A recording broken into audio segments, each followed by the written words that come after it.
And today, what we're going to do is we're going to do a couple coasters, and we're going to do the satin effect using plastic wrap.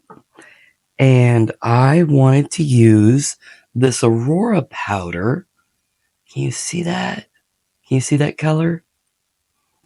Anyhow, I want to do this aurora powder. And what I'm going to do is I will end up with one coaster having a white background and one coaster having a black background so that you can see how the aurora powder acts with both backgrounds, because it is a different effect. Okay, the resin is mixed. Now what we're going to do is just fill the bottom. Make sure it gets all the way into the corners. As you can see, we're not trying to fill the mold. We're not trying to fill the mold up. We're not even trying to fill it halfway up.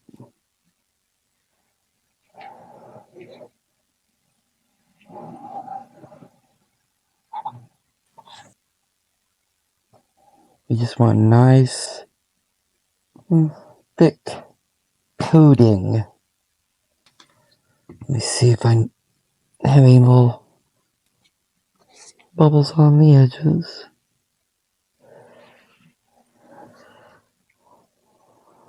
Make sure you don't have any in the corners or along the edge or stuck to the bottom. And this one also.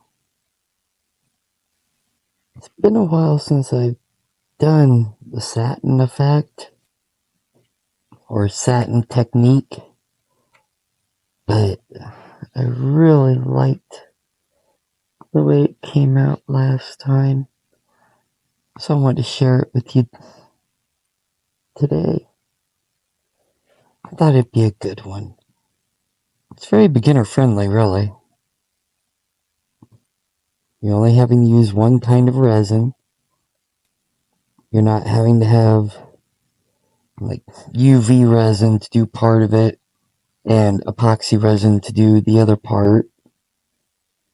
So when you're a beginner, it's nice when you just have one type that you have to buy. Now then, this poor box, it did not survive. I think it was my children. So it became a craft room plastic wrap. I'm cutting it larger than the squares I'm dealing with. I do want to keep them separate from each other though. That way the two squares don't try to grab each other as I'm putting them in place.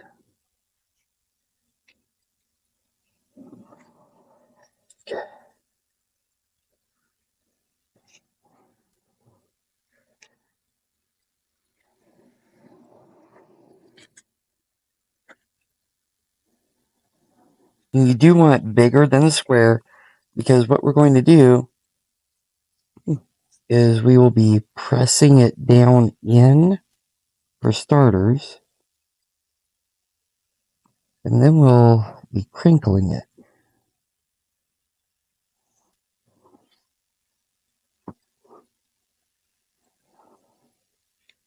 So we want to try and keep from adding any bubbles into the area under the plastic. We'll just start out by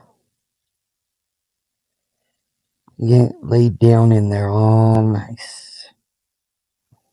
Ending up with a bubble under the plastic, it's not going to ruin it, but it does look a lot nicer if you're able to make sure you have all the bubbles out. And that's why we were making sure that there were no bubbles stuck under the bottom. Alright, now then, you don't want to press down too much. You want it to be laying on top. Because if you press down, then it'll try to go out the sides. That's why we don't put very much in the bottom. Alright, now, got it all the way to the corners and edges. Now we just start scrunching it. Scrunch, scrunch, scrunch. Give a little scrunch, scrunch. I mean, this is something that takes a couple minutes, but as long as you take it slow, it's well worth the wait.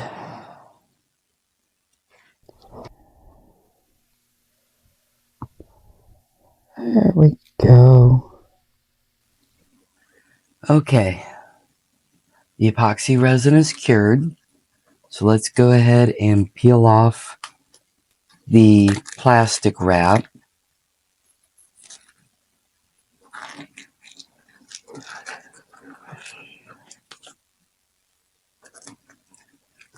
We need to be careful to not pull the resin away from the mold, though. Otherwise, when we go to pour its top coat or bottom coat, then it can leak around the edges and it'll mess up the front once you flip it over.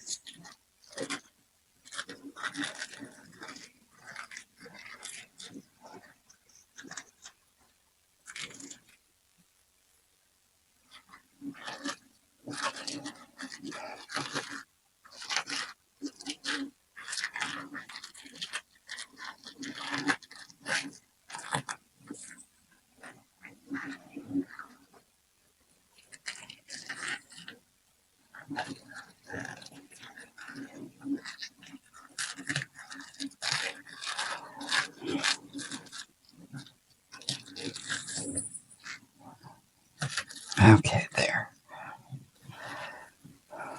That's that one. And if you find it doesn't want to start releasing in one spot, go to a different spot to start. And just slowly work your way around until you're able to finally get it to start coming up. Like that.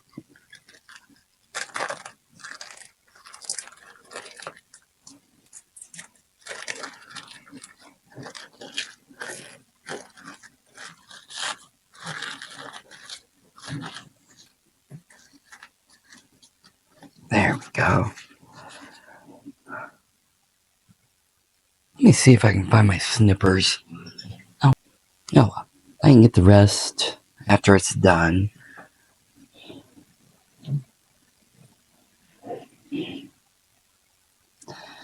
Alright, let's go ahead and get them dusted. Okay, here we go. Let's see if we can get that a little bit.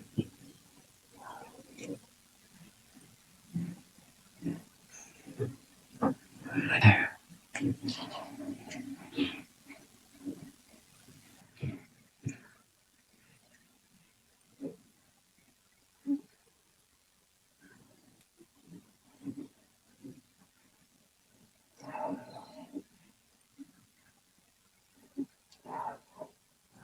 And just rub it on real good. Make sure you get down on all the little crevices, all the little bends. If you miss any spot, then you'll see either the black or the white behind it rather than pretty. So just want to go over it real good. I'm going to go up the sides. That's just what I want to do. You'll be able to see what it looks like if you do once it's done.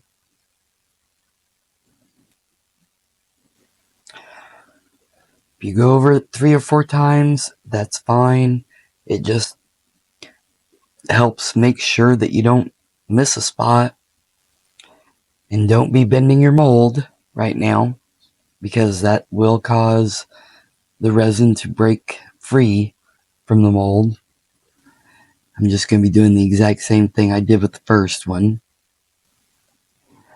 I'm actually brushing pretty firmly. I'm not being all light and dainty with it.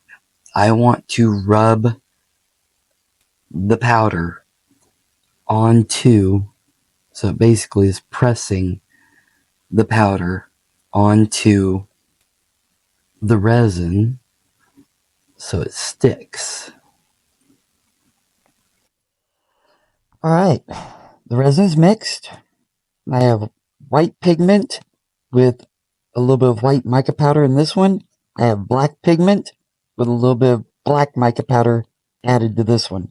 That way the undersides will both have a bit of a shimmer to them. So let's go ahead and get this poured.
Now,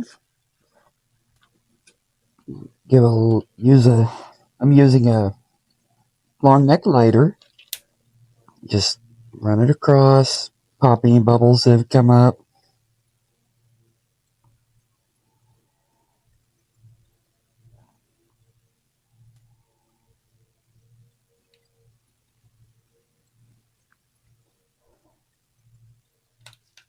There we go. Alright, now we'll just let it cure, and I'll see you when it's ready. Alright guys, it's the next day. You know what that means. I did have just a tiny bit left over, so I thought, well, we were doing a comparison anyhow with a white background and a black background, so with a little extra, I figured why not do clear background.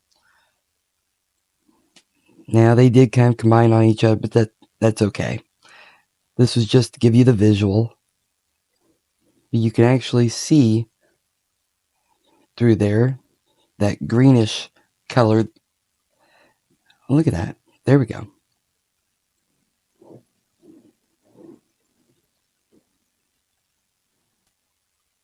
So there's that. And then there's these little turtles. I thought they'd be cute. So there's with clear. Now that eeny meeny, we'll start with white. And if you remember, I used a little bit of white pigment, and I also used some white mica powder. And you notice, man, weird, strange design in there. But every once in a while, you'll see a slight pickup of the green mica, the aurora powder that had come up. So, let's see what we have.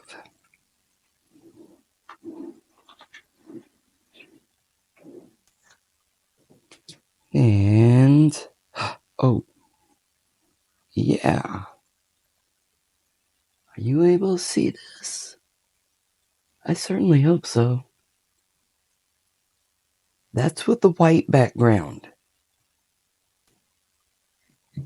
Okay, there's that.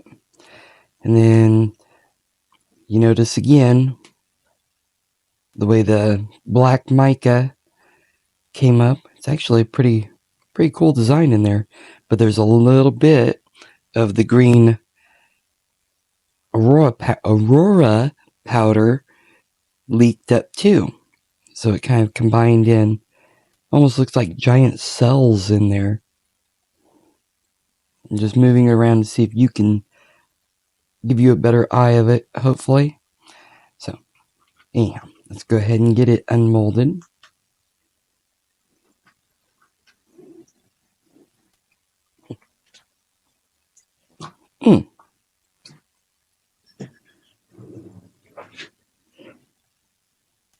Oh, there we go.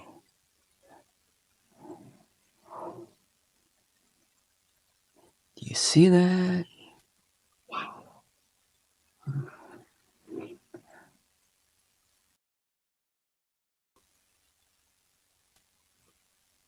The same Aurora powder. Exactly same. And this is with, if you remember, I dusted the sides of the mold too. So it's all the way around.